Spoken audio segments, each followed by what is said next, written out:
Insta ஸ்டோரியில பார்த்திருந்தேன். உங்களோட இந்த short ஃபிலிமோட poster வந்துட்டு விஜய் சேதுபதி சார் ரிலீஸ் பண்ண போறாரு அப்டின்ட்டு. ஸோ ரீசென்ட்டா கூட ஒரு இன்டர்வியூல அவரு சொல்லியிருந்தார், இனிமேல்லாம் நான் ப்ரமோஷன்ஸ் அதெல்லாம் எதுவும் பெருசா பண்ண போறதில்ல.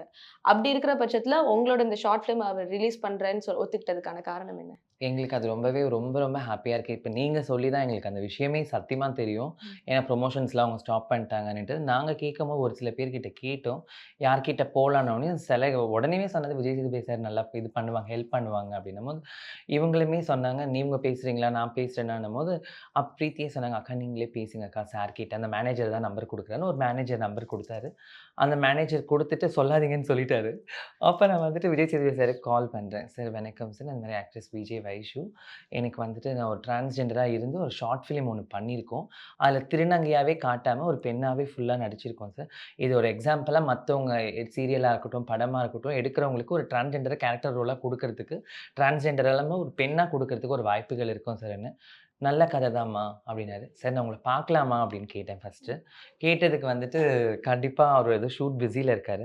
அதனால "இல்லம்மா நான் உங்களுக்கு Twitterல போட்டு தரேன்ம்மா. ம். டோன்ட் வொரி எனக்கு டீட்டெயில்ஸ்லாம் அனுப்புங்க" அப்டின்னாரு.